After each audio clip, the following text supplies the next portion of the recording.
पण इथे बर्फाची लादीची गरजच नाहीये, इथे बर्फाचा गोळा पण खूप आहे. कारण कळलं असेल तुम्हाला, समजते मला को इशारा काफी आहे. असो, पण त्याच्यावर मला जायचं नाही. जे काही 20 वर्ष त्यांना पगार मिळतो आमच्यावर शिवी द्यायला, आम्हाला शिवी द्या काळ करायला, आमच्याबद्दल घाण बोलायला, त्या घाणीत मला जायचं नाही. आपण कधी ते घाणीत हात घालत नाही. मुख्य मुद्दा हा आहे की आज आपण ठरवायचं आहे आपल्याला हा मतदारसंघ जो सत्ताधारी महाविकास आघाडी आपली बाजू असणार आहे त्या मतदारसंघाला सत्ताधारी बाकांवर तुम्हाला बसवायचं आहे की जे आत्तापर्यंत आपल्याला छळत आलेले आहेत, जी भाजप आपल्याला लुटत आलेली आहे, ते विरोधी पक्ष म्हणून बसणार आहे. तुम्ही त्यांच्या बाजूला हा मतदारसंघ बसवणार आहे, हे तुम्ही ठरवायचं. आपण पाहतोय सगळीकडे एकंदर स्थिती काय आहे महाराष्ट्रात. मग मराठवाडा असेल, विदर्भ असेल, उत्तर महाराष्ट्र असेल, पश्चिम महाराष्ट्र असेल, मुंबई पट्टा असेल, आपलं कोकण असेल, संपूर्ण महाराष्ट्रात सगळीकडे जिथे जिथे जातोय, ज्या ज्या जिल्ह्यांमध्ये जातोय, तिथे सगळीकडे मला एकच सांगतायत की आपलं सरकार येतंय, महाविकास आघाडीचंच सरकार येतंय. आणि सरकार आल्यानंतर ज्या दिवशी आपलं 23 तारखेला सरकार बनेल, चांगली कामं आपण करायला हाती घेऊच. अर्थात गेले 2 वर्ष तर आपण लढत आहोत ह्या महाराष्ट्रासाठीच. पण चांगली कामं म्हणजे नेमकी काय, तर पहिलं काम मला ह्या देवगडमध्ये करायचं आहे. आम्ही प्रत्येक वेळी जेव्हा आंबे घरी येतात तेव्हा देवगडचा आंबा मला वाटतं जगातच प्रसिद्ध नाही, तर जिथे जिथे कोणी खात असेल आंबा, तिथे देवगडचा आंबा ह्या आंब्यासाठी थांबले असतात लोक. बरोबर ना? तुमच्याकडे पण डिमांड असेल. काही काही लोक वेगळे वेगळे आंब्यांना घेऊन देवगडच्या आंब्याचं लेबल लावून टाकतात, पण ज्याला चव माहिती आहे बरोबर त्यालाच माहिती आहे देवगडचा आंबा आणि हा देवगडचा आंबा नाही आहे. त्या आंब्यासाठी, त्या बागांसाठी मला वाटतं संदेशजी आपल्याला पहिलं काम हे करायला लागेल. कारण उद्धव साहेबांनी सांगितलंच आहे, विकेल ते पिकेल. ही भूमिका जी आपली आहे, योजना जी आपली आहे, ती आपण महाराष्ट्रभर आणणार आहोत.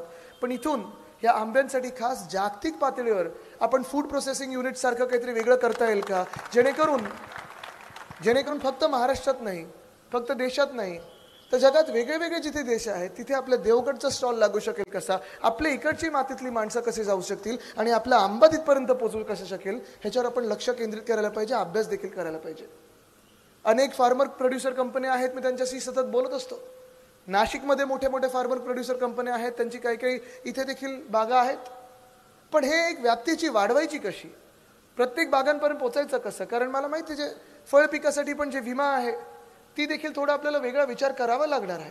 विमा कंपन्या ह्या महाराष्ट्र राज्यामध्ये ज्या प्रायव्हेट कंपन्या आहेत त्या आपल्या शेतकऱ्याला फसवतातच.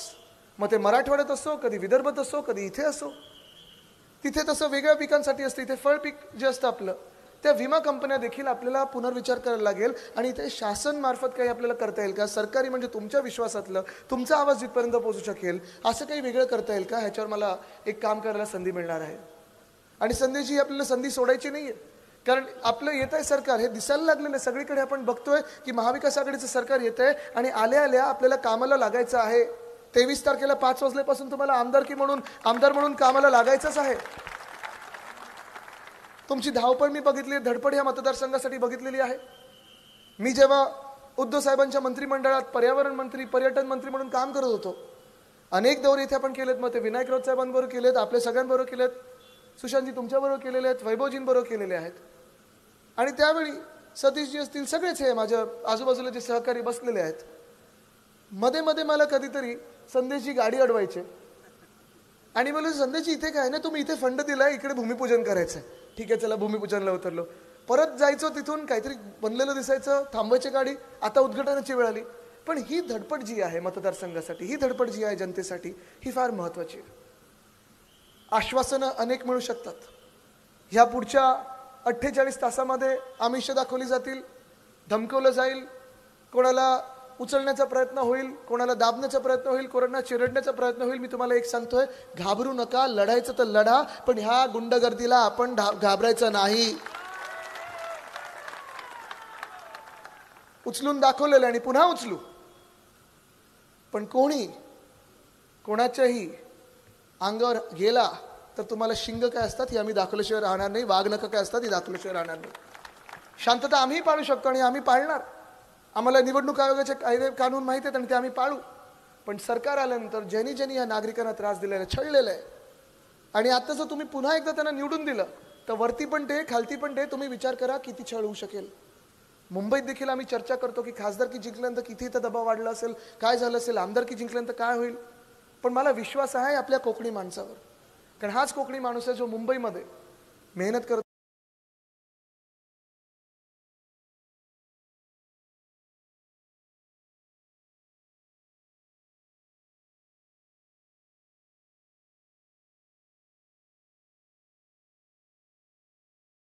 असतो, घाम हे तुमच्यामुळे राहिलेलं आहे. हीच मुंबई, ही जी तुमची आमची राजधानी आहे, हीच मुंबई आज भाजपा अदानीला विकायला लागलेली आहे. आणि कदाचित ते अदानीला कोकणात पण घेऊन येतील. कारण कोकणात तुम्ही पाहताय, म्हणजे आपण ज्याला राख रांगोळी बोलतो, राख आपल्याकडे आणि रांगोळी पलीकडे गुजरातमध्ये हे प्रयत्न सुरू झालेत ना. राखेचे जे प्रकल्प आहेत, मग ते बारसू असेल, नाणार असेल, रत्नागिरीत आणण्याचा प्रयत्न होताच, आपल्यावर लादण्याचा प्रयत्न होता, जैतापूरमध्ये देखील तसं झालेलं आहे, हे तुम्ही पाहिलेलं आहे. पण आपल्या कोकणाला साधारणपणे राखेचे प्रकल्प नको आहेत, पर्यावरणाचे ऱ्हास होणारे प्रकल्प नको आहेत. इथे आपल्याला पाहिजे ते पर्यटन पाहिजे, इथे आपल्याला पाहिजे तो रोजगार पाहिजे, तो शाश्वत विकासातून रोजगार पाहिजे, अशी निर्मिती झाली पाहिजे इथे जॉब्सची किंवा रोजगाराची, जिथे कुठेही पर्यावरणाचा ऱ्हास होत नाही, आपल्या बागांचा ऱ्हास होत नाही, विनाश होत नाही. पण हे आश्वासन असतील, हे फसवा योजना असतील, ते एवढ्यासाठीच आणतात कारण आपल्यामध्ये कुठेतरी फूट पडायला पाहिजे. आणि आपल्यामध्ये फूट पडली की ह्यांचं सरकार बसू शकतं, आणि ह्यांचं सरकार बसलं म्हणजे ह्यांचे जे खरे मालक आहेत, खरे मुख्यमंत्री आहेत, ते माहीत आहेत का कोण आहेत? त्यांचं नाव माहिती आहे का तुम्हाला? त्यांचं नाव आहे अदानी.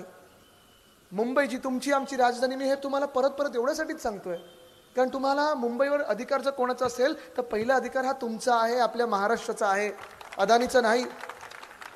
पण मुंबईमध्ये अदानीला 1080 एकर जमीन फुकटात दिली जात आहे.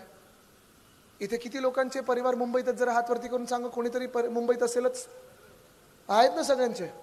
आता तुम्ही मला सांगा, इथे किती लोकांची स्वप्न आहेत की मुंबईत स्वतःचं घर असायला पाहिजे? सर्वांचं आहे. आता तुम्हाला पुढचं चॅलेंज देतो, उद्या तुम्ही मंत्रालयात या आणि सांगा माझं नाव अदानी नाही आहे, पण मला फुकटात जमीन द्या किंवा 1 इंच जमीन द्या, 1 स्क्वेअर फूट जमीन द्या. मिळणार आहे कोणाला? देणार आहेत कोणी मंत्रिमंडळातून? नाही देणार आहेत. पण हीच ती लोक आहेत जी आपल्याला मुंबईच्या बाहेर करायला पाहतात. कारण मुंबई हे तोडून गुजरातकडे नेऊ शकत नाही. मुंबई हे केंद्रशासित करण्याचा प्रयत्न करतात, पण त्यांना माहिती आहे आपण रस्त्यावर उतरू. मुंबई राजकीयदृष्ट्या जिंकू शकत नाहीत. मग मुंबई घ्यायची तरी कशी हातात? तर अदानीच्याच घशात घालायची. 1080 एकर अदानीच्या घशात मोफत घातले.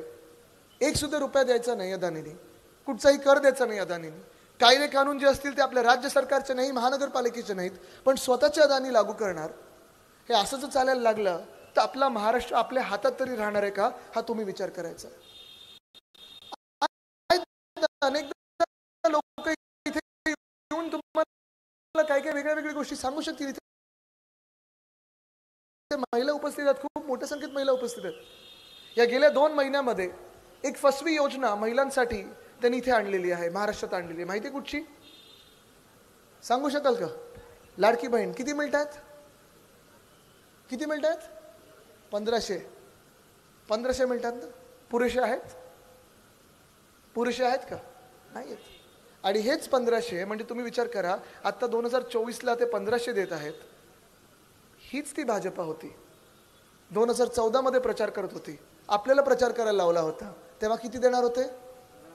15 लाख. म्हणजे 2014ला जे 15 लाख आपल्याला देणार होते, आता 2024 मध्ये कितीवर आलेत?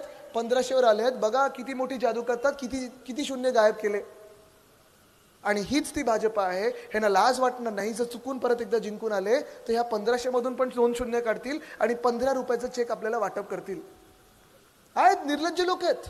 म्हणजे मी योगी आदित्यनाथ जीना तर पाहिले 300 रुपयाचं चेकचं वाटप करताना, मागच्याच आठवड्यात केलेलं आहे. खरं तर त्यांना लाज वाटली पाहिजे. ते आपल्या राज्यात येतात, आपल्याला शिकवतात विकास काय आहे. काल परवाकडे तुम्ही पाहिलं असेल, तिथे एका झाशीमध्ये हॉस्पिटलमध्ये नवीन आत्ताच जन्माला आलेली मुलं कशी जळलेली आहेत, खाक झाली आहेत, पण कुठेही कार्यक्रम रद्द नाही केला. एवढे निर्दयी आहेत, एवढे निर्लज्ज आहेत, कुठेही कार्यक्रम रद्द नाही केला. प्रधानमंत्री गेलेच फॉरेनला आणि योगीजी फिरतात प्रचारामध्ये. काम नक्की कोण करतंय? शासन नक्की कोण करतंय? जसं आपल्या महाराष्ट्रामध्ये आपण पाहतोय, कुठेही काही कोणाचा ताळमेळ नाही. ही लाडकी बहीण योजनेमध्ये पण एक माणूस लावतो मुख्यमंत्री लाडकी बहीण योजना, दुसरे लावतात पूर्ण पिंक बोर्ड, तिसरे लावतात मुख्यमंत्री लावतच नाही, देवा भाऊ सगळे मिळून आपणच खाऊ. हे नक्की काय चाललंय? गेल्या 2 वर्षात आपल्या राज्यात शासन आहे तरी का? आणि हे नेमके आपले भाऊ होऊ तरी कशा शकतात हो? हे ना आपण आत्ता आठवलंय, 2 महिन्यापूर्वी आठवलेलो आहोत. पण महिलांवर जेव्हा महाराष्ट्रामध्ये अत्याचार वाढत चालले होते, महिलांवर जेव्हा कोणीतरी हात उचलण्याचा प्रयत्न करतं, महिलांवर जेव्हा कोणी बलात्कार करण्याचा प्रयत्न करतं, तेव्हा हे लाडके भाऊ गेले कुठे होते? बदलापूरचं सांगणार आहे मी, बरोबर आहे तुमचं, सांगणार आहे. तुम्हाला सांगायचं का? नाही, बरोबर आहे, बरोबर आहे, तर थांबू नका, ते बरोबर बोलतात. येतोय त्या मुद्द्यावर. बदलापूरमध्ये बरोबर झाली, त्यांनी आठवण केली. बदलापूरमध्ये 10 दिवस लागले एका गरोदर महिलेला FIR फाईल करण्यासाठी, FIR दाखल करण्यासाठी. त्याच बदलापूरमध्ये जनतेला आंदोलन करायला लागलं आणि त्याच जनतेला बेड्या ठोकून पोलीस स्टेशनला नेलं. का? तर ती शाळा एका भाजपवाल्याची होती. ती महिला गरोदर आहे, दररोज पोलीस स्टेशनला जाते, 6-6, 7-7 तास बसते, कुठेही कोणी अडवलं नाही, कोणी दखल घेतली नाही. आणि ते त्यांचेच भाजपवाले एकनाथ शिंदेचे वामन म्हात्रे, त्यांनी एका महिला पत्रकाराला विचारलं की तू अशी काय एवढे प्रश्न विचारते जसं काही तुझाच रेप झालाय? हे होऊ शकतात आपले लाडके भाऊ? जे प्रधानमंत्री महोदय कर्नाटकामध्ये जाऊन त्या रेवण्णा राक्षसासाठी प्रचार करतात, त्या रेवण्णांनी 2000 महिलांवर बलात्कार केला, त्याचं व्हिडिओ टेपिंग केलेलं आहे, त्याच्यासाठी प्रधानमंत्री महोदय स्वतः जाऊन प्रचार करतात. हे होऊ शकतात तुमचे लाडके भाऊ? जे संजय राठोड आता एकनाथ शिंदेच्या मंत्रिमंडळात घाणेरडे आरोप झाले होते, तेव्हा उद्धव साहेबांनी गेट आउट कडून काढून टाकलं होतं एका मिनिटात, त्यांनाच पुन्हा एकदा मंत्री बनवणारे एकनाथ शिंदे होऊ शकतात तुमचे भाऊ? जे अब्दुल सत्तार सुप्रियाताई सुळेंना घाणेरडे शिवे देतात, अनेक महिलांना घाणेरडे शिवे देतात, चॅनलवर दिलेत, त्यांना मंत्रिमंडळात प्रमोशन मिळालेलं आहे, होऊ शकतात का आपले लाडके भाऊ? आणि म्हणून असले लाडके भाऊ आपल्याला मुळीच नको. हे कोणाचेच भाऊ नाही आहेत, हे नुसतं देवाभाऊ एक सगळे मिळून खाऊ असं चाललं त्यांचं. आपले भाऊ हे होऊ शकत नाहीत. आपले कुटुंब प्रमुख आहेत उद्धव बाळासाहेब ठाकरे, आणि त्यांनी वचन दिलेलं आहे की नुसतं लाडकी बहीणमध्ये 1500 रुपये नाही, तर आत्ता जी महागाई ह्या देशात असेल, ह्या महाराष्ट्रात असेल, मोदी साहेबांमध्ये वाढलेली आहे, बेरोजगारी वाढलेली आहे, प्रत्येक महिलेला आपण दुप्पट करून 3000 रुपये प्रति महिना आपण देणार आहोत. 3000 रुपये देणार आहोत. फक्त ते नाही, आता ST बस जिथून चाललेली आहे बघा, लालपरी चालली आहे, ह्या ST बसमध्ये जर महिलांना प्रवास करायचा असेल, मुंबईमध्ये BST मध्ये प्रवास करायचा, मोफत पास करून देणार आहोत. वर्षाला 6 सिलेंडर मोफत करणार आहोत. पण लाडकी बहीण सोबत जसं आपण सांगतो की महिला ह्या देशातल्याच समाजातल्या मोठा एक आधारस्तंभ आहेत. महिला घर चालवतात, पण महिला समाज देखील चालवतात, आणि महिलांची रक्षा, महिलांचं रक्षण झालंच पाहिजे. लाडकी बहीण सोबत आपल्याला सुरक्षित बहीण पाहिजे. जो शक्ती कायदा आपण पारित केला होता, तो ह्या भाजपवाल्यांनी टांगून ठेवला आहे, त्याला पुन्हा एकदा आपण आणून पुन्हा एकदा पारित करू, म्हणजे महिलांवर कोणाला हात उचलायची हिंमत करूच नाही शकणार, असा हा कायदा आपण आणणार आहोत. महिला पोलीस भरती आपण प्रत्येक जिल्ह्यात वाढवून घेणार आहोत. प्रत्येक तालुक्यामध्ये महिला पोलीस स्टेशन खास फक्त महिलांसाठी आपण करणार आहोत. पण जेव्हा आपण महिलांचा विचार करतो, तेव्हा या समाजाचा विचार करतो, या घराचा विचार करतो. आणि समाज म्हटल्यानंतर, घर म्हटल्यानंतर तरुण तरुणी, युवती आणि युवा हे आलेच. गेल्या 2 वर्षामध्ये तुम्ही मला सांगा, या महाराष्ट्रामध्ये जसं मी आता इथे आंब्याचं विचारलं, मग ते कृषी क्षेत्रात असो किंवा उद्योग क्षेत्रात असो, एक तरी गरुड झेप घेतलेली आपण गोष्ट सांगा, या महाराष्ट्रात चांगली झालेली गोष्ट सांगा. जे मी आज सतत सगळ्यांना विचारत आहे की ठीक आहे, तुम्ही माझ्या वडिलांच्या सर्वात कठीण काळात माझ्या वडिलांच्या पाठीत खंजीर खूप असलात, 2-2 शस्त्रक्रिया झाल्या होत्या, तेव्हा माझ्या वडिलांच्या पाठीत खंजीर खूप असलात. माझ्या वडिलांना जेव्हा तुम्ही म्हणजे उद्धव बाळासाहेब ठाकरे ह्यांना तुम्ही मुख्यमंत्री पदावरनं खालती खेचलात, तेव्हा घाणेरडे लोकांसारखे टेबलवर चढून विचित्र हातवारे करून नाचलात. पक्ष चोरला, चिन्ह चोरलं, सगळं काही चोरलं. म्हणजे मोठ्या साहेबांचा, वंदनीय हिंदू सम्राट बाळासाहेब ठाकरेंचा फोटो देखील चोरलात, जो उद्धव साहेबांनीच काढला होता. सगळं चोरलं. उद्या तुम्ही ठाकरे आडनाव लेखून घेऊन फिरायचा प्रयत्न कराल. हे सगळं केलं तुमच्या स्वार्थासाठी केलं. या महाराष्ट्रासाठी काय केलं तुम्ही? मोदीजी येतात आणि सांगतात की मग काँग्रेस असेल किंवा राष्ट्रवादी काँग्रेस असेल, त्यांनी मोठ्या साहेबांचं नाव घेऊन दाखवा. काल प्रियंका गांधींनी नाव घेऊन दाखवलेलं आहे, त्यांचा आदर किती आहे त्यांच्या मनामध्ये ते दाखवलेलं आहे. आज राहुल गांधींनी घेतलेलं आहे. झालं ना मोदी साहेब, तुमचं चॅलेंज स्वीकारलं होतं, झालं, चॅलेंज संपलं. आता मोदी साहेब, मी तुम्हाला चॅलेंज देत आहे की तुम्ही आम्हाला सांगा, गेल्या 2 वर्षामध्ये तुमचं सरकार जे घटनाबाह्य सरकार आहे, जे गद्दारांचं सरकार आहे, जे खोके सरकार आहे, द्वेष पसरवणारं सरकार आहे, विष पसरवणारं सरकार आहे, जे सरकार तुम्ही आमच्या डोक्यावर बसवलं, आमचा पक्ष फोडून, आमचा पक्ष चोरून, तुमच्या सरकारने या राज्यामध्ये एक तरी नवा रोजगार निर्मिती केली आहे का? एक तरी नवा रोजगार आणलाय का? एक तरी नवी नोकरी आणली का? एक तरी उद्योगधंद्याला मदत केली आहे का? एका माणसाला तुम्ही केली आहे? जसं आम्ही साईबाबांचे भक्त आहोत, आम्ही सांगतो साईबाबा बोलायचे सबका मालिक एक है, भाजप बोलतं सबका मालिक अदानी आहे. हा आपल्या हिंदुत्वामध्ये आणि त्यांच्या हिंदुत्वामध्ये फरक आहे. पण तुम्ही मला सांगा मोदी साहेब, तुम्ही मला सांगा, मी तुम्हाला चॅलेंज देते पुढच्या 48 तासामध्ये की जसं काल काँग्रेसनी मोठ्या साहेबांचं नाव घेऊन दाखवलं चॅलेंज स्वीकारून, तुम्हाला चॅलेंज देतोय की माझ्या राज्यामध्ये तरुण तरुणींची हाल तुम्ही का केले, बेरोजगारी का वाढवली, सगळे जे काही उद्योगधंदे होते तुम्ही का पळवले गुजरातला. वेदांत फॉक्सकॉनचा प्रकल्प असेल, 2.25 लाख कोटीची गुंतवणूक, 1,00,000 तरुण तरुणींना रोजगार मिळणार होते. कुठे नेले त्यांनी? गुजरात. एअरबस टाटा. मी कधी उद्योग मंत्र्यांना पाहिलं नाहीये कुठच्याही राज्याचा एखादा रोड शो काढण्यामध्ये, पण मोदी साहेब स्वतः गेले एअरबस टाटाच्या रोड शो साठी. का? तर तो रोड शो आणि तो प्रकल्प महाराष्ट्रातून खेचून त्यांनी गुजरातला नेला होता. मोदी साहेब, तुम्ही बल्क ड्रग पार्क नेलं, तुम्ही मेडिकल डिव्हाइस पार्क नेलं. आज तरुण तरुणी सगळीकडे बेरोजगार म्हणून फिरत आहेत. मग कधी पोलीस भरतीसाठी 17,000 पदांची भरती असेल, 17 लाख तरुण महाराष्ट्रात येत आहेत. एअर इंडियाची भरती असेल, 600 पदांची भरती असेल, 25,000 तरुण तरुणी येतात माझ्या मुंबईमध्ये. तुम्ही मला सांगा मोदी साहेब, तुम्ही का रोजगार निर्मिती माझ्या महाराष्ट्रात करू नाही शकलात? या प्रत्येक बेरोजगार तरुणाला आपण तसं दर्जेदार शिक्षण मुलांना मुलींसारखं देणार आहोत. बेरोजगार तरुणाला जॉब मिळेपर्यंत आपण 4,000 रुपये प्रति महिना देणार आहोत. गरज आहेच. महागाई वाढत चाललेली आहे, बेरोजगारी वाढत चाललेली आहे. आणि या महागाईच्या जमान्यामध्ये जसं महिलांना आपण एक आधार देणार आहोत, तरुणांना आधार देणार आहोत, ह्या महाराष्ट्रात प्रत्येकाला कॅशलेस ट्रीटमेंट 25 लाखापर्यंतची देणार आहोत. गरज आहे. कारण हा महाराष्ट्र गेल्या 2 वर्षामध्ये ज्या अंधारात तुम्ही नेलेला आहात मोदी साहेब, तिथे आम्हाला ही मशाल पेटवावीच लागणार आहे. म्हटलं जातं कमल खिलने के लिए कीचड लगता है, पण किती चिखल तुम्ही उचलफेक करणार? किती चिखल तुम्ही या इथे महाराष्ट्रात आणणार? चिखल आणणार तरी किती? आणि हा चिखल पसरवण्यासाठी तुम्ही, आज मी पाहिलं पंकजाताई स्वतः बोललेले आहेत की जवळपास 90,000 लोक भाजपाने गुजरातमधून आणलेले आहेत, ते प्रचारासाठी आणलेले आहेत. म्हणजे विचार करा, ज्या गुजरातनी आपलं वेदांता फॉक्सॉन पळवलं, बल्क ड्रग पार्क पळवलं, एअरबस टाटा पळवलं, सगळं पळवलं, त्याच गुजरातमधून जवळपास 90,000 लोक भाजपासाठी प्रचार करायला येणार आहेत, तुमच्या गावागावांमध्ये येणार आहेत आणि तुम्हाला मतदान कुठे करायचं सांगणार आहेत. तुम्ही करणार कमळावर मतदान? करणार कमळावर मतदान? हे आता शेवटच्या 2 दिवसांमध्ये तुम्हाला येऊन सांगतील की आम्ही हिंदुत्ववादी पक्ष आहोत. आम्ही पण हिंदुत्ववादी आहोत. पण मोदी साहेब, तुमचं हिंदुत्व आणि आमच्या हिंदुत्वामध्ये जमीन आसमानाचा फरक आहे. आमचं हिंदुत्व हे घरातलं चूल पेटवणारं हिंदुत्व आहे, तुमचं घर पेटवणारं हिंदुत्व आहे. मोदी साहेब, तुमच्या हिंदुत्वामध्ये आणि आमच्या हिंदुत्वामध्ये फरक आहे. तुम्ही भगवान श्रीरामाच्या मंदिराचं तुम्ही अपूर्ण असताना स्वतःच्या स्वार्थासाठी आणि निवडणुकीसाठी उद्घाटन केलं. आमचं हिंदुत्व हे सांगतं हृदयात राम आणि हाताला काम. आम्ही जनतेला हाताला काम देणारे लोक आहोत. मोदी साहेब, तुमच्या हिंदुत्व आणि आमच्या हिंदुत्वात खूप फरक आहे. आमचं हिंदुत्व स्पष्ट आहे, तुमच्यासारखं नाही आहे. तुमचं हिंदुत्व म्हणजे तुम्ही काय खाता, किती वेळा मंदिरात जाता, कुठचा रंग घालता, एवढा पोकळ नाही आमचा धर्म.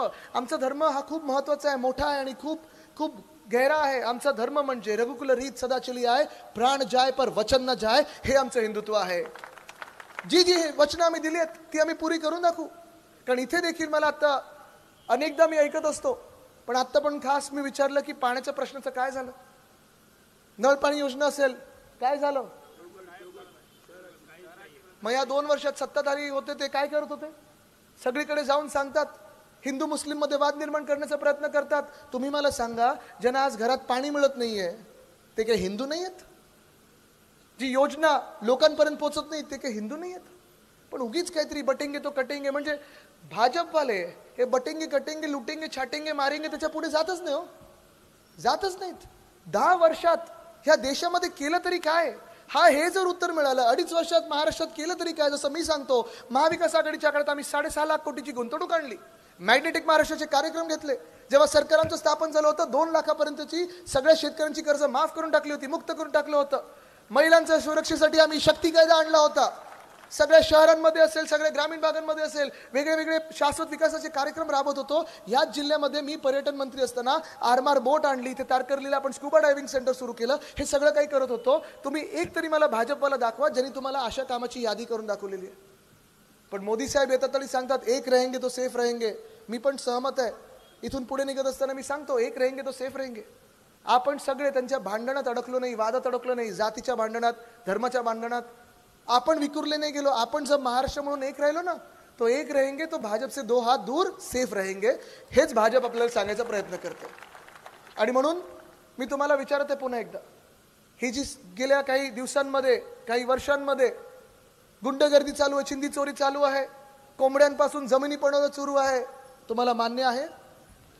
जे भाजप आपल्यावर गुजरातचं प्रेम लादत आहे, महाराष्ट्र द्वेष लादत आहे, तुम्हाला मान्य आहे? जे सगळे उद्योगधंदे आपले गुजरातकडे चाललेले आहेत, तुम्हाला मान्य आहे? महिलांवर जे अत्याचार वाढत चाललेले तुम्हाला मान्य आहेत? जी मुंबई खरं तर आपल्या हक्काची आहे, ज्या मुंबईमध्ये तुम्हाला आम्हाला घरं मिळाली पाहिजेत, पोलिसांना घरं मिळाली पाहिजेत, सरकारी कर्मचाऱ्यांना घरं मिळाली पाहिजेत, सरकारची जी जुनी पेन्शन योजना पुन्हा एकदा लागू झाली पाहिजेत. ते न करता सगळं काही अदानीला देत आहेत. ते तुम्हाला मान्य आहे? मान्य नसेल तर तुम्हाला परिवर्तन हे आणायलाच लागेल. आणि परिवर्तनाची वेळ ही 20 नोव्हेंबर आहे. 20 नोव्हेंबरला मशालीला पेटवावंच लागेल तुम्हाला. तर आणि तरच ह्या महाराष्ट्रातून अंधार दूर होईल. तयार आहात? तयार आहात परिवर्तनासाठी? आपली निशाणी कुठची? निशाणी कुठची? 20 तारखेला निशाणी कुठची? महाराष्ट्राची निशाणी कुठची? संदेशींची निशाणी कुठची? उद्धव बाळासाहेब ठाकरे या व्यक्तींची निशाणी कुठची? महाविकास आघाडीची निशाणी कुठची? महाराष्ट्राची निशाणी कुठची?